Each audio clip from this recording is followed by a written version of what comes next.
Okay, I see everybody is joining us. We have a lot of people joining this webinar today.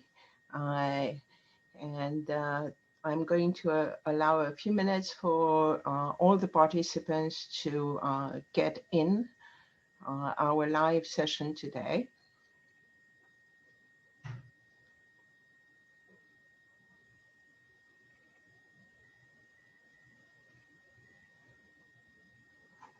Can my co-panelists hear me? Because for some reason I'm not showing up on the, okay, but I'm not showing up on the screen.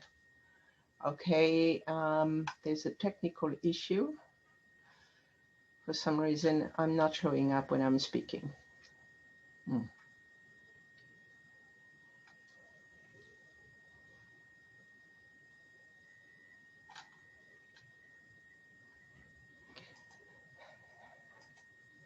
Hello. Okay, well, I'm seeing the number of participants is reaching 146, but climbing up.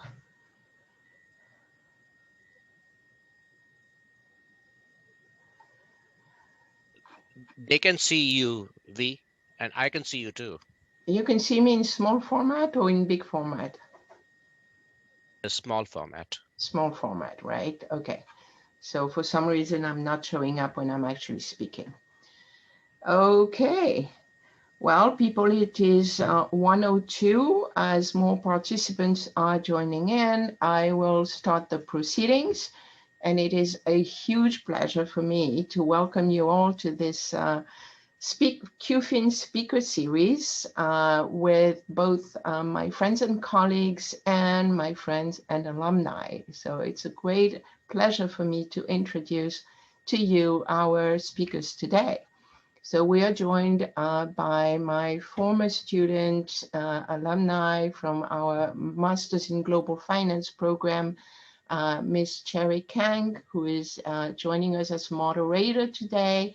You may be familiar with Chery from her daily appearances on CNBC. So welcome, Chery. Chery will be moderating this session, and I'll hand over to her after a brief introduction of our guest panelists. So joining us on this program is Professor Utpal Bhattacharya, who is our distinguished professor of the HKUST Department of Finance and also the executive editor of the academic journal Financial Management. Professor Bhattacharya got his PhD from Columbia University, and HKUST was very lucky to attract him to Asia after his glorious career teaching in Indiana, Iowa, Chicago, MIT, and Duke. Professor Bhattacharya's research is about the dark side of financial markets. He has published in top-tier finance, accounting, and economic journals. His research has been quoted at length in numerous media around the world, and he has been invited to present his research in more than 225 institutions, 35 countries, and 5 continents. Also joining us today is Professor Abhiroop Mukherjee, the Li Wei Huang Associate Professor of Finance at HKUST. Abhi got his PhD in economics from Yale University, and we are very fortunate that he joined us at HKUST in 2010. Abhi research focuses on issues related to behavioral and institutional finance. He's also been published in all top 3 academic journals in finance, and his findings have been used in applied settings by financial institutions, central banks, and policy think tanks, both in Asia and the United States.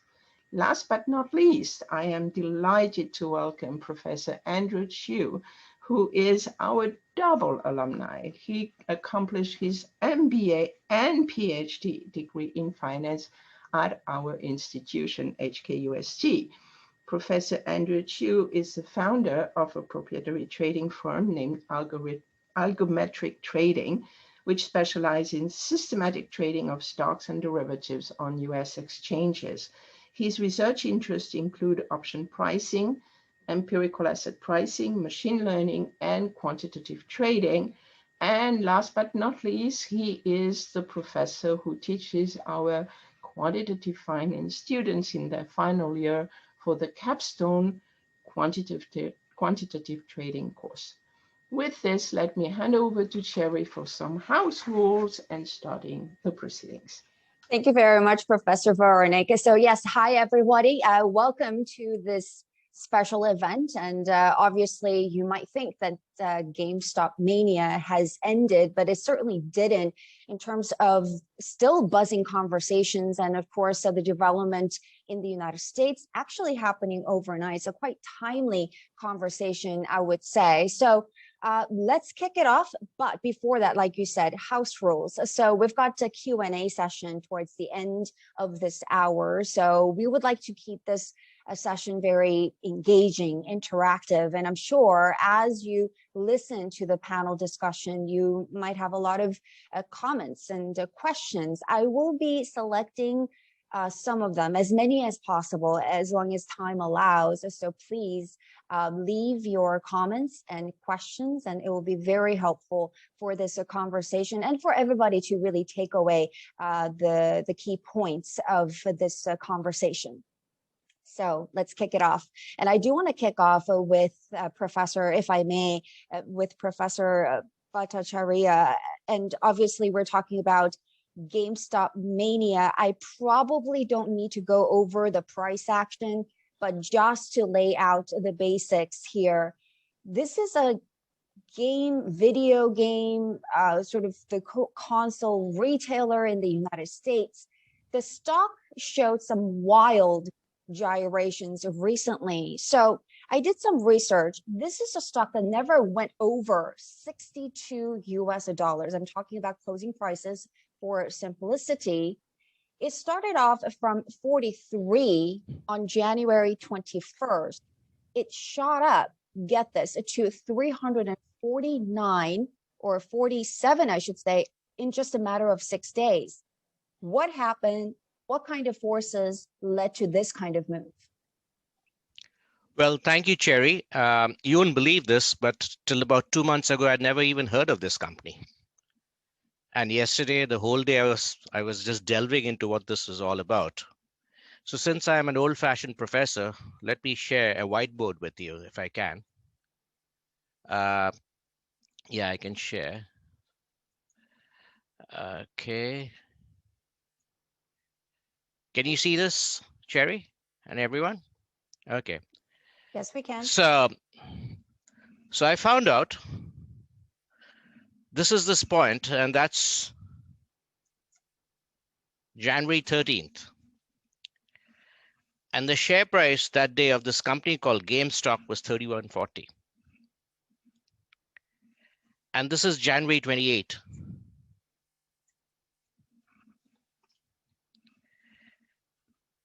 This rose up by 67% per day.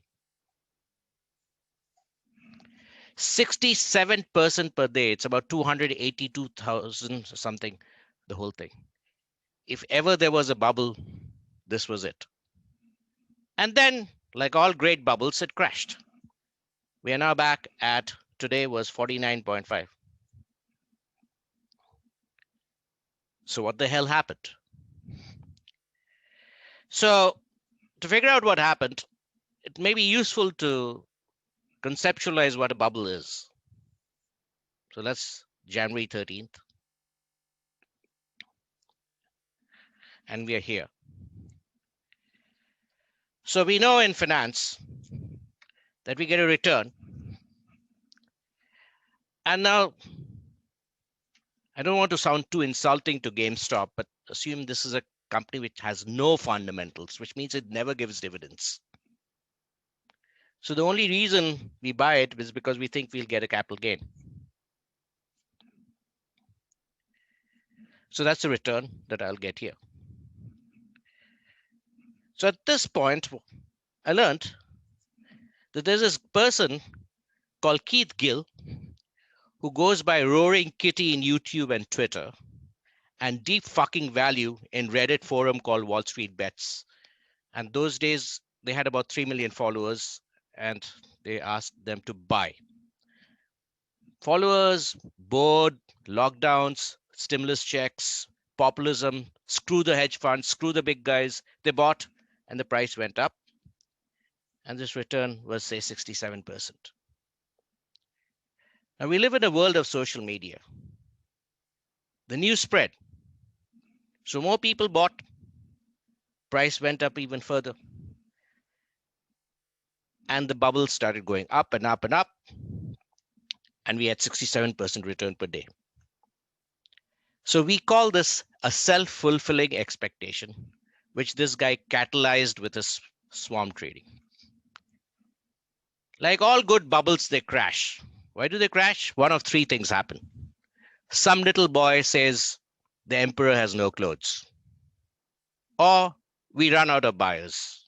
Or, as has happened in the case of GameStop, they stop, someone allows them and does not allow them to buy anymore. So that's the concept of a bubble. Now that's what we teach in the textbooks. But here are some real world wrinkles that happens for GameStop. The first is margin buying.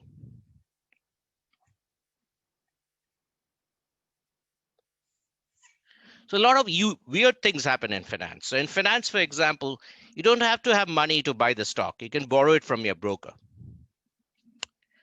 So they allow you to borrow 50% from your broker. So instead of investing the price P, you invest only 0.5 of your own money. So notice your return doubles. So everyone's borrowing from their broker. It amplifies the returns. Of course, there's a flip side. If prices fall, your negatives also double. But prices were not falling. So that is margin buying. And you do that if you expect prices to go up. Then there's other things that's weird in finance. There's something called short sales. If I need to sell my car, I have to have a car. But in finance, you can sell things you don't own. Why? Because you can borrow it from your broker. So you borrow it from your broker, sell it immediately, keep the proceeds, and return it to your broker by buying it from the market at a lower price. You make money. So that's what's called short sales. That's great if prices are falling because you buy it from the market at a lower price. But if prices are rising, you're screwed. And if prices are rising very high and you want to buy it from the market, you may find that there aren't any shares out there. That's called a short squeeze.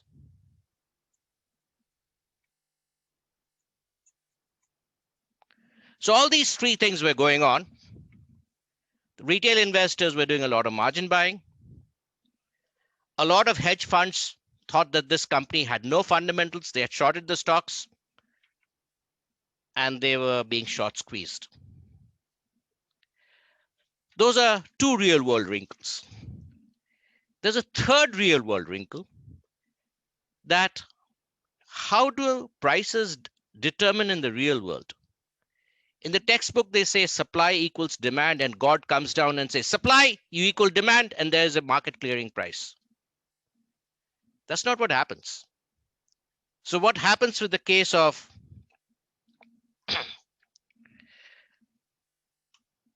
GameStop? Well, so the GameStop retail investors, they go to an online platform called Robinhood. Robinhood is great. It doesn't give any advice. It doesn't even charge you any trading fees. So how the hell does Robinhood make money? They take all those order flows and give it to a lot of market makers. And the biggest market maker was a company called Citadel. And Citadel pays Robinhood to get the order flow. Now you'd wonder, why would Citadel pay Robinhood to get an order flow? And the answer is actually very interesting. Retail investors are supposed to be stupid, uninformative, noisy. Everyone loves the order flows. No one loves the order flows from hedge funds and institutional investors who are smart, because these institutional investors may know something you don't know. So everyone loves retail investors' order flow, and therefore these guys' order flows Citadel pays for. That's a legal reason. There's also an illegal reason, which is front running, but I'm not going into that as well. Okay, so Citadel gets the order flows, and they say, do we have, and Citadel is a market maker, that means they buy and sell on their own account. And they said, we don't have enough shares of GameStop to sell to these guys. So what do? I sent all the orders to the New York Stock Exchange. Now, what happens at an exchange? Exchanges are very different these days. They all are run by electronic algos called double-sided auction algos. So I actually looked at one of these snapshots, and let me just show one to you. So this is in green. Usually a hedge fund or a high frequency trader or maybe a retail investor has a limit sell order, and she says sell at 31 or higher. Someone says sell at 32 or higher. Because it's an auction, this is the best. On the other side, there are also buyers, and there's a guy with a limit buy. He says buy at 20, buy at 30 or below. So he's the highest and everyone else below him.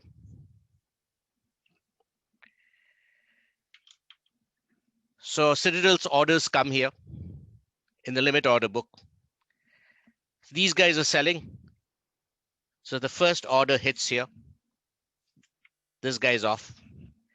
Then this guy is off. So it's walking up the order book.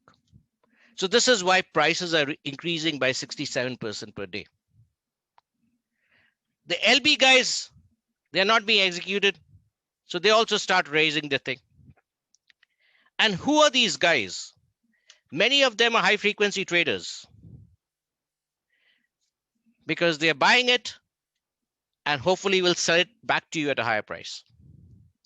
So that's how the bubble starts. How does it end? It's the same thing in reverse. Now people are willing to sell, and these guys are being picked off, and prices fall. So that's a double-sided auction going on. Bottom line, let me stop my sharing now.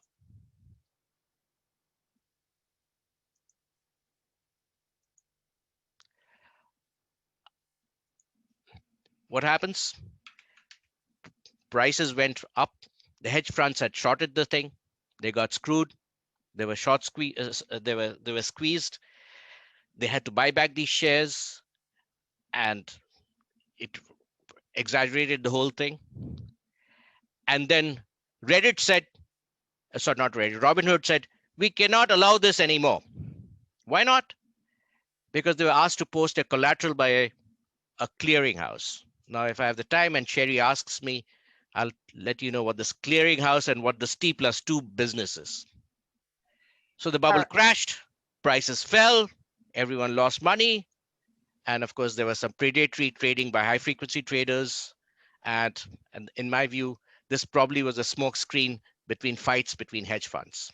So that's it. Thank you very much, Professor. I mean, that was such a visual presentation of what happened with GameStop shares, and certainly reminiscent of my class days. And you know what? There is already a question from our audience as well, and that perfectly leads me to the next question. The question actually says, is the short squeeze more severe, perhaps more exaggerated, amplified due to hedging of options? And we have the perfect person to answer that question.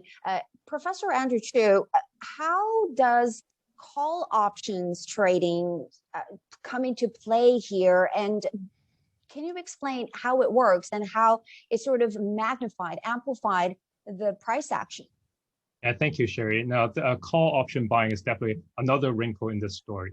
Now, these retail investors are mainly young day traders with a gambling mindset. And so they want to find ways to achieve the highest returns. So margin buying was one way. Now, another way is through these call options, which are similar to call warrants in Hong Kong. Now, first of all, they're cheaper than the stock, and they give you a lot of leverage. So I'll use an example to illustrate. Let's say GameStop shares are now $100, and you have $100 to invest. If you buy one share and the share goes up to 300, you make $200, okay? Which is almost like what happened. Now let's consider what happens when you buy a call option. There exists a call option with a strike price of 150. So $50 higher than the current stock price, okay? And they do choose the ones with the highest strike price. I'll explain what it is in a bit. And this call option costs only $25 as opposed to $100 for the actual stock, okay? Now, when the share price goes up above the strike price, you have the right to exercise this call option and buy the shares for $150. So if the stock actually goes to 300, okay, you will exercise the right to buy at 150 and then sell the share in the market for 300 for a payoff of 150. Now remember, you actually spent $25 to buy this call, so you have to subtract 25 for a total profit of 125. Okay, you may say, why would they want 125 profits when they could have made 200 by buying the shares, right? But remember, this call option costs only $25. So if you have $100 capital, you can buy 4 of these call options and make 125 times 4, which is $500, right? 2.5 times what you would have made with just buying shares alone. Okay, now that's why these day traders have gravitated towards buying call options in this game on top of just rather buying the stocks. Now the trade-off, of course, if the stock price doesn't move and doesn't go above 150, then you will lose all of that $100. Okay, you used to buy the call option. Whereas if you bought the shares, there will still be some value left in the stock. Now, how does this contribute to the short squeeze? When you buy a call option, most likely you're buying from a market maker, the option market maker, because during that time, everybody is buying option. No one is willing to sell these options. So most likely your counterparty will be the market maker. So when you buy a call, the market maker will have a short call position. While you're betting that the stock goes up, their short call position is betting the stock price goes down. It's the opposite direction, okay? Now, the market maker is really not in the business of betting against you. They just want to, make a small spread, and therefore they have to hedge this risk. The way they do it is, the strike. Let's use the same example, okay? The strike price is 150, and the stock price is now 100. All right.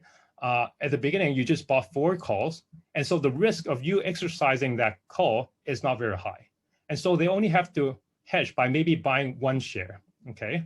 But even though it's just 1 share, that is already contributing to the pressure in the short squeeze, right? It's in the same direction as all the other retailers buying the stock already, okay? And as the share price is pushed upwards, okay, by all this pressure of short squeezing, as it nears that strike price, the probability of you exercising this call goes up even further. And therefore, the market maker, to hedge this risk, they need to buy even more shares. Okay, but you see, there's a positive feedback loop here. When they do the hedge and they buy the shares, it pushes up the share price even more, and that makes that short call position even riskier. And now they have to go back and buy even more. So there's this feedback loop going on, and eventually, as what we saw, the stock price just went one direction upwards. Eventually, this market maker has to buy a total of 4 shares in order to hedge these 4 call options. So compare that to the first scenario where we use $100 just to buy one share. So we helped put pressure on the short squeeze a little bit. But if we use the $100 to buy the 4 calls, the market makers will have to buy a total of 4 shares, putting multiple more pressure on that short squeeze. And I think this answers the questions from the audience of how options contributed to the short squeeze. It is through this so-called delta hedging. Okay. All right, thank you very much, Professor. Delta hedging, and certainly just cost-effective way of getting into the game And I just called it a game because a lot of people actually described what happened with GameStop. And it wasn't just one stock. It was actually a number of other meme stocks as well that saw this big swings in prices. I want to bring in this behavioral finance perspective in all this into the conversation. And obviously, Professor Mukherjee is standing by for his perspective. How do you explain this mania for retail cohort? And we've seen this happening, especially since last year, but of course, really GameStop episode really epitomized all this. What's your view? Thank you very much, Chery. This is certainly a very interesting episode that we saw in the market. And so let me bring in the one piece which I think contributed to this, which is where does Reddit fit in? We had all of these different structures to the market and how the game is played before. But really, let's think about why was this a Reddit phenomenon? So to do that, let me take you back to one one well understood fact about asset bubbles, which is that prices rise very fast during any kind of bubbles. But also there's this other aspect here, which is perhaps not that well known, which is bubbles are typically accompanied by very high trading volumes. Lots of people are buying and lots of people are selling during the bubble. And why is that the case? That's the case because bubbles typically involve speculation. So the people participating in a bubble are not always buying the stock because they think that this is a great company that will earn lots of profits in the future, and that's going to get reflected in higher stock prices. But they simply buy because they think that if I buy today at 100, I can get a bigger sucker buying off from me at 150 tomorrow. And the bigger sucker thinks there's going to be an even bigger sucker buying it at 300 the day after. Now, of course, if a lot of people are buying and selling, then I feel kind of more comfortable that yes, I am going to be able to land this bigger sucker who's going to come in and buy. But if there's no volume, no one's trading the stock, then that's the difficult story to tell myself.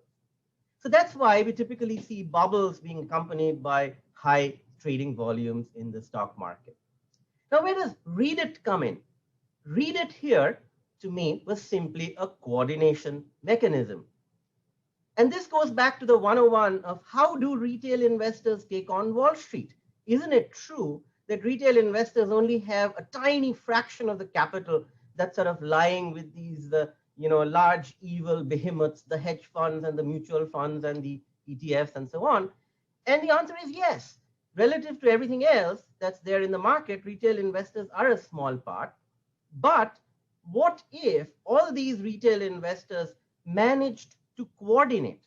Instead of going after everything that there is in the market, what if I got, there's 100 guys, instead of each of these 100 going after a different stock, what if I can get all these 100 guys to chase up the one name, coordinate their actions, buy the one stock, get the prices up, and eventuate a short squeeze or a gamma squeeze of the type Utpal or Andrew was talking about. And Reddit here provided a platform. On that platform, people managed to coordinate the few meme stocks that they would go after, things like GameStop. So this ensured that everyone that was sort of passing through Reddit and so on was focusing on 4 or 5 names.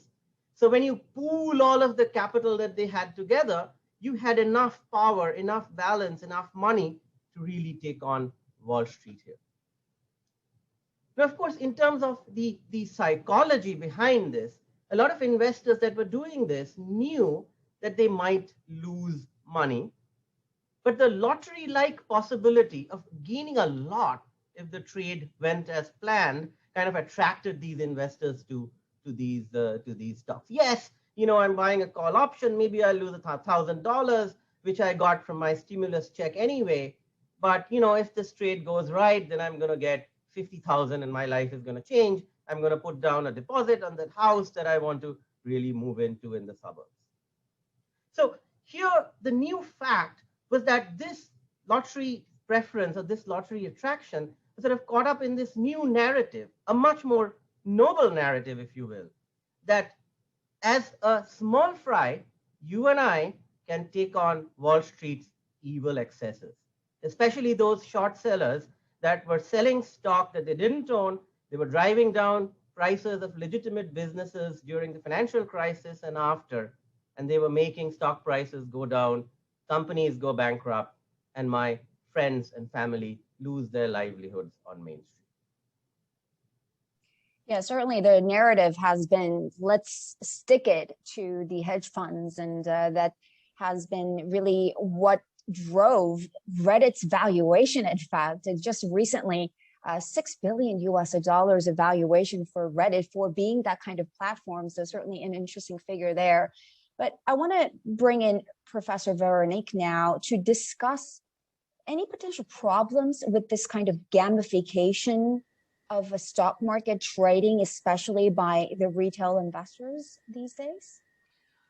Well, I want to step back a little bit and talk about the combination of things and events that have led us to this, because Abby masterfully explained, the coordination on Reddit. So there's a combination of things you see happening here. So you first have the mobile internet. So the ability of people to do things while they're walking and wherever they are. Then you see the appearance of Robinhood. So Robinhood's an online broker, and it's designed to make it easy for people to trade. Then you have the social media. So social media, as Abby said, allows a lot of communication to take place, which then in this particular scenario was used to coordinate a short squeeze. And then you also have things like the crypto bubble, right? So there's been a lot of parallels between what happened with crypto and what's happening with GameStop. And so if you put all this together, you have different trends happening. And then you have the pandemic. So the pandemic means you have a number of people who are stuck at home, who used to be gambling on sports, or who used to be doing other things. They're bored and they discover this new app. So they chat on social media about it, and social media allows them to share. So they find it fun.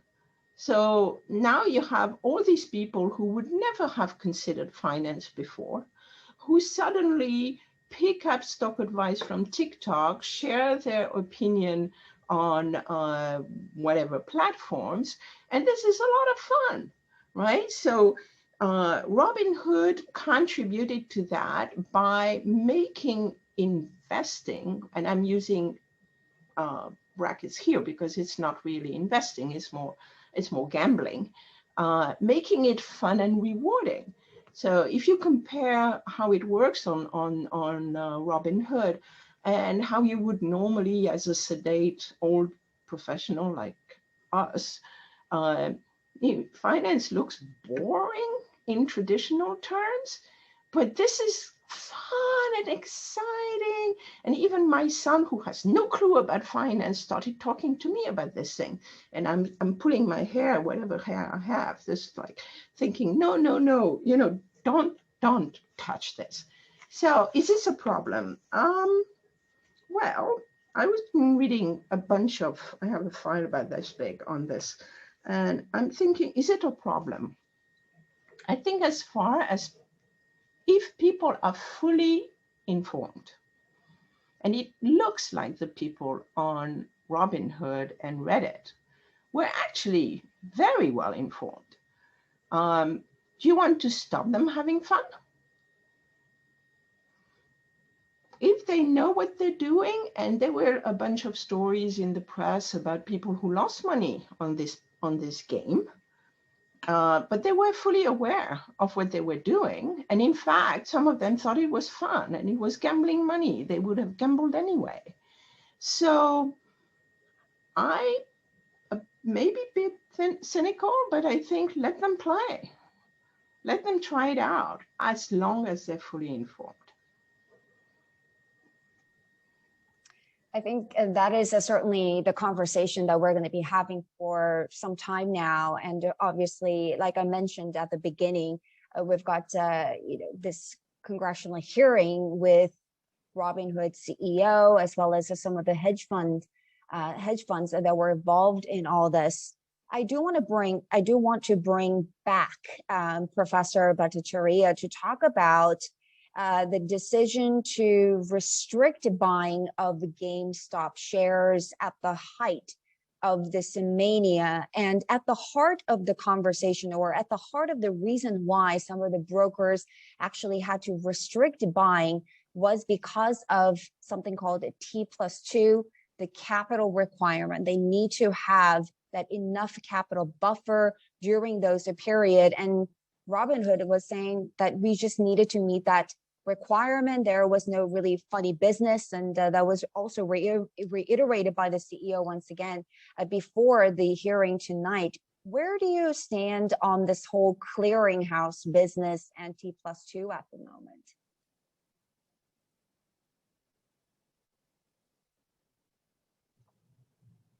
Professor, you're still muted. There we go.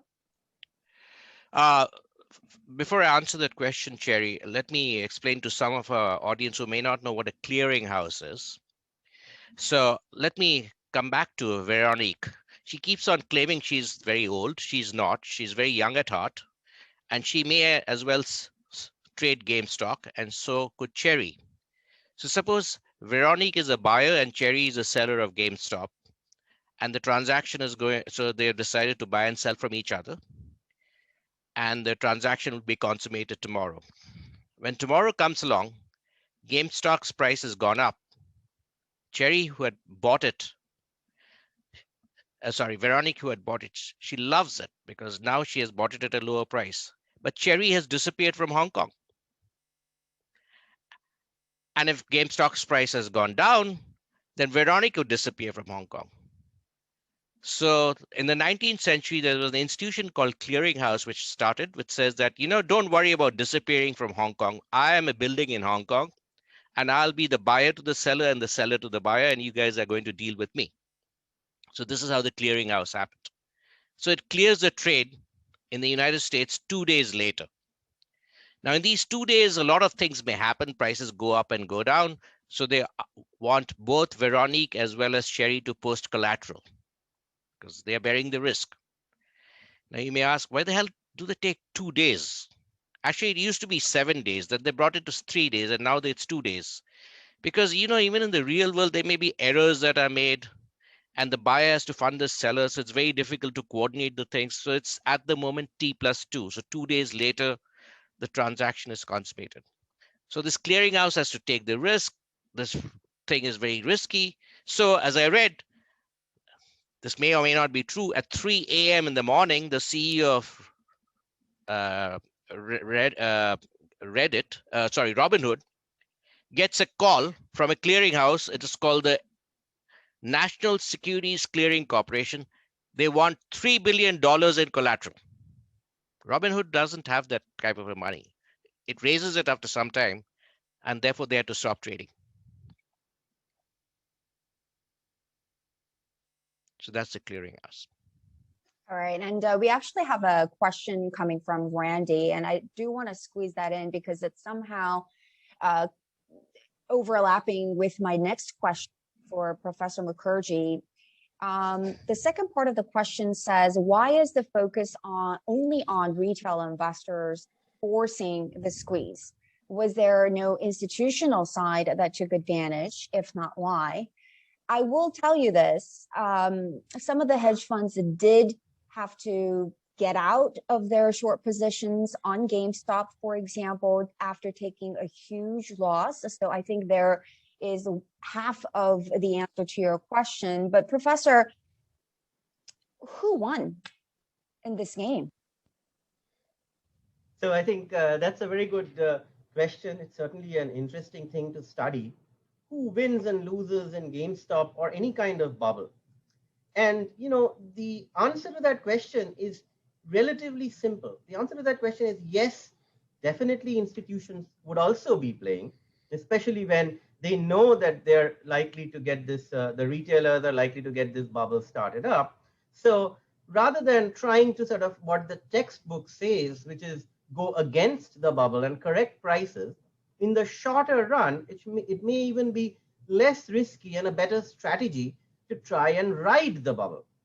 So if you know that the Redditors will show up and buy from you, why don't you buy a call option at 150, like Andrew was saying, and ride this bubble? So institutions have done this, and people like Chamath Palihapitiya, who's sort of a new darling of the social media guys, he sort of very publicly made $500,000 trading call options, which he later on donated to some good cause. But so there's definite indication and admission from a lot of these larger players that they've also played this and they know that this was going on.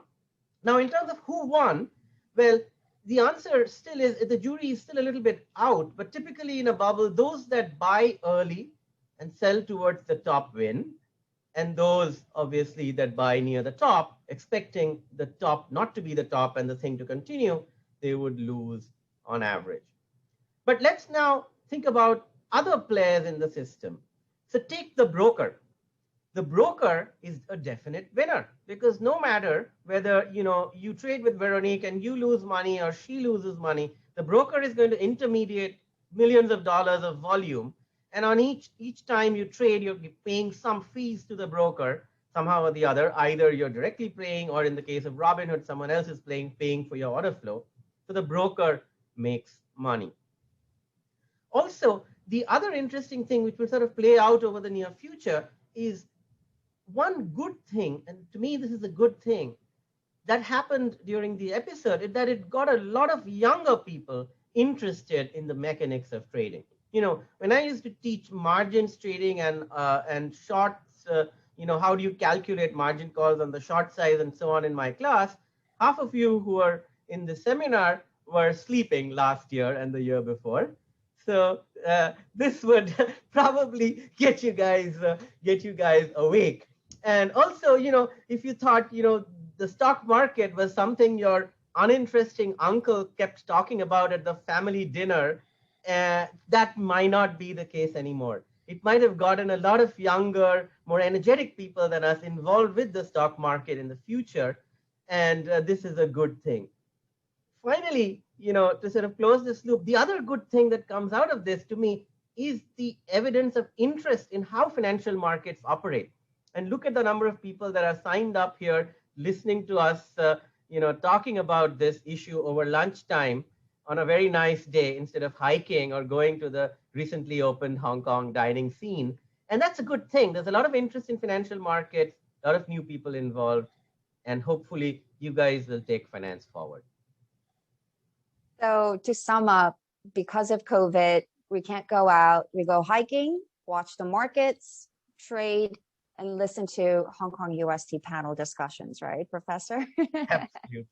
Thanks, Rita. So you said broker is certainly a winner, and I agree with that. And I've been reading about how a lot of brokers have been getting a lot of big volume of retail investors just signing up, watching what happened with GameStop shares.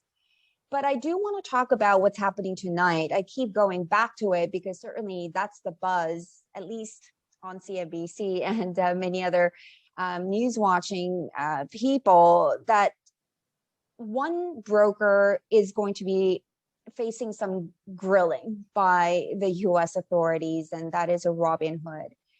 Professor Andrew Chiu, do you agree with their decision? It wasn't just Robinhood, by the way. Some of the other brokers made that similar decision as well, to restrict GameStop and other meme stock trades, especially on the buying side.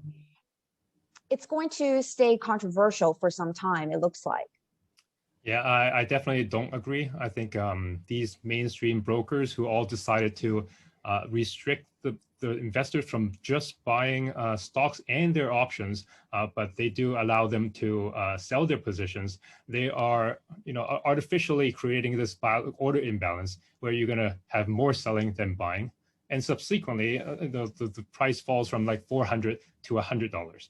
Okay. At the same time, the hedge funds, they're still free to buy and sell and do whatever they want. I think this is borderline market manipulation. Okay, so let's examine their reasons for doing it. Okay, so they mentioned that they're trying to protect investors. They want to protect the market and the clearinghouse, and they want to curb volatility in the market. Okay, now first of all, the only investors that they protected were the hedge funds, who were losing a lot of money, and by creating this imbalance, the price comes down, and that benefits only the hedge funds, not the retail investors. Secondly, they think, oh, the market and the clearinghouse could be in a lot of trouble. I think if they are in such serious trouble, it should be up to the regulator or the exchange to just halt trading in these stocks. It shouldn't be up to the brokers to try to fix this problem, and they're just restricting one side of the trade. Okay, and thirdly, they said they're trying to curb the volatility. Well, after the restriction, the price falls from $400 to $100. I don't think that's low volatility at all. And in the exchange, actually, there's already a mechanism to kind of slow down the volatility, and it's called a volatility pause. So GameStop being a tier 2 stock, if within a 5-minute period, if the stock price moves more than 10%, is automatically halted, okay, for 5 minutes to kind of let the investors cool down a little bit, okay? And it actually happened during this episode. And so there's already a mechanism in there. So I'm not so sure if the brokers should be doing this slowing down the volatility thing. In Robinhood's case, it's a bit special because they do have to put up that $3 billion of collateral, although some executives actually came out to say that they actually have that money. So I'm not too sure. But what is actually more controversial is that Robinhood's real client is Citadel and virtual financials, not the retail investors, right? Because as Utpal alluded to, these two high-frequency trading firms are paying for order flows, okay? Now, Citadel, besides being a market maker, also owns a hedge fund. The hedge fund owns Melvin Capital, which is a major short seller in this whole drama, and they've been losing a lot of money. And so there's kind of a conflict of interest here, right? Because Robinhood's largest customer has a stake in this big short seller, and so they're now investigating whether they added the restrictions to help out Citadel. So I mean, and the problem is there's already this idea that the small investors are not being treated fairly, and the system or the establishment is always finding ways to win. And by these brokers restricting the trading of small investors is kind of confirming that idea further. I'm reading the New York Times piece right now. Elizabeth Warren, senator from the banking committee at the Congress, she had 195-page questions, or I should say the response coming from Robinhood's CEO. So a lot of answers to be heard tonight, I guess. And certainly there was that pushback coming from the company's CEO saying that, no, we don't have liquidity problems. We have the money. It was just about containing the volatility, and certainly controversial to say the least. I do want to bring in the South Korean angle, not just because it's a market that I cover on a daily basis, but because there was a bit of reaction from South Korean retail investors during this mania around GameStop. So there was a conversation about, hey, let's do the same thing in South Korean market. Let's find the most shorted stock in the country, and that was Celltrion. It was a biopharma giant, and the stock didn't really get that kind of gyrations, but the conversation was really the same. They hate short selling. They want to get rid of it. The authorities are pushing back. I want to talk about the Asian context. Professor Veronique, is there any application to the Chinese or the Hong Kong markets or any other Asian markets? Well, I found it really fascinating because taking a step back, we've always heard how the Chinese stock market is dominated by retail investors and how the volatility in that market is largely due to to retail. But yet in recent times, the retail investors seem to have moved more to fund investing. And at the same time, you're seeing this switch from the US market, which was very much an institutional market, where now retail investors seem to have taken things in their hands. Now, the answer to your question is very much a function of the market structure, which is very different in China compared to the United States, and also the take of the regulators. And what has been striking to me in like the last 6 months to a year is how the Chinese financial regulators have stepped in to try to clamp down on any potential destabilizing phenomena in the market. And obviously I'm referring to Alibaba and Ant. But I think overall we're seeing financial regulators in China being much more proactive and much more involved than before. So I'm going to go out on a limb and say I don't think this could happen in China. And I'll also defer to my esteemed colleagues on market structure and trading mechanisms. But for Hong Kong, I am not sure. Hong Kong investors have traditionally been passionate about equities, but at the same time, I think they're fairly conservative. So the answer there is, I don't know. There are a lot of unknowns. The stock markets, what's going to happen with the economic recovery, and obviously with the retail mania, is it here to stay? Are we going to get to more regulations because of this GameStop saga? And that is actually one of the questions coming from our one of our attendees, anonymous attendee, by the way. Is the GameStop buyers pushing up the price, mainly all the private investors or actually other institutional investors? So is it just about retail investors? Was it some of the institutional money? I think we somehow managed to answer that throughout the questions. It was also the institutional money that partially drove up the price, but we'll see how things go. I do want to squeeze in another question or two since we have a few minutes left of this session. We've got a question from Queenie Lai, I believe.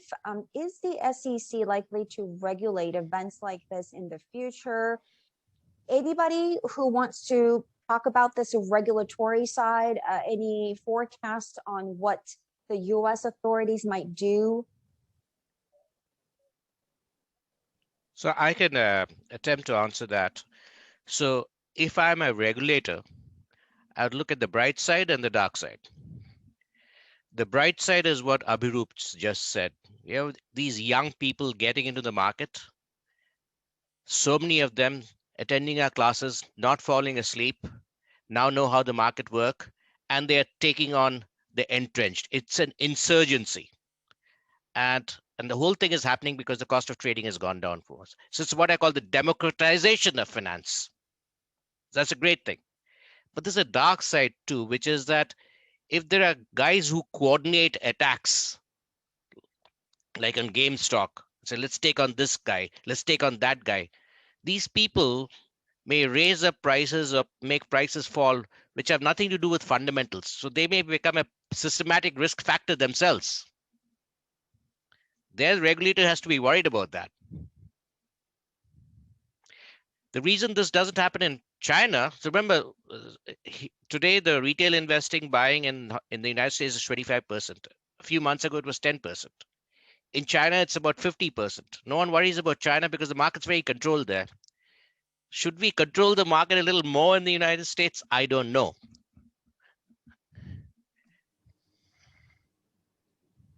So let me sort of briefly talk about my view on this. And my view is that is kind of similar to what Veronique talked about earlier, which is that as long as people that are playing this game know what they are doing, they should learn by losing money if they are going to lose. just as other participants have lost. The risk here is if you don't understand what you're doing, you end up buying lots of call options without realizing what delivery is and so on and so forth. Because, if you try to sort of curb opinions, this has a parallel in a lot of other discussions going on around freedom of opinion and so on and so forth here. And short selling, for example, or going long or margin buying is a way of expressing opinion in the financial markets. So if a company is really in a line of business where it shouldn't exist, it should be allowed to fail in a way that the people that are, and it's going to be very bad, obviously, for the employees of that company. And I'm very sympathetic. But rather than go through this phase of slow decline where you're in an industry where your skills are coming to nothing or will come to nothing over the future 5 years, why don't we get these people off, retool them in a skill that is going to be a skill of the future? And the financial markets can expedite the process by expressing negative views on the dead companies or the dead lines of business. I do want to squeeze in one more question coming from Vincent. Basically, the gist of the question is, do we not need any models to forecast the stock price or the bubble of it? He's talking about platforms like Reddit or celebrity figures like Elon Musk, and they can come in, tweet, manipulate the market by telling inexperienced stock buyers what to long and what to short. Anybody?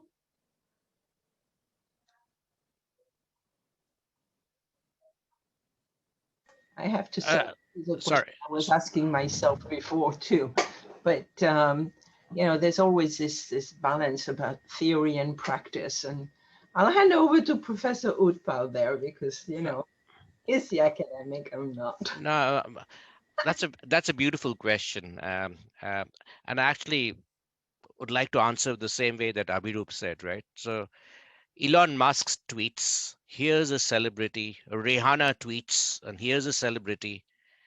And if I'm stupid enough to follow them, and everyone does a swamp trading, and I get hurt, it's my problem. I should learn from that. Why should the regulator prevent me from my own foolishness?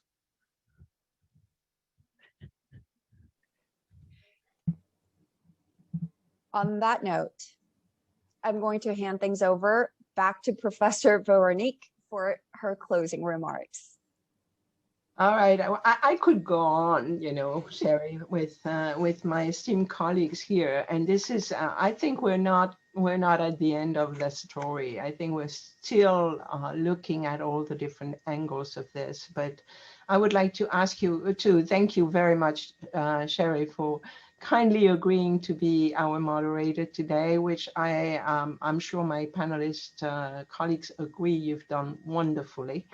And I would like to thank my colleagues who were game for this little discussion, very unusual in academic circles, but this was all prompted by a question from my students. So thanks my students, our students, for your interest and your participation. Thank everybody, my colleague Venus and my colleagues in the alumni team for helping us put this together on very short notice. And Happy New Year to everybody. Kung Hei Fat Choi. Thank you all. Thank you, Veronique. Thank you. And Thank please you. do not short toilet paper. There's a squeeze here. And stay tuned to CNBC if you have more questions about what's happening with the financial markets.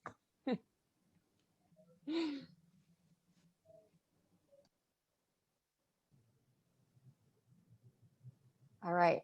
Are we done? Are we? Yeah, so we just end this. Okay. Yeah, That's an abrupt ending. Thank you, professors. Take care. Hope to see you soon. Thank you very much. Thank you. Bye-bye.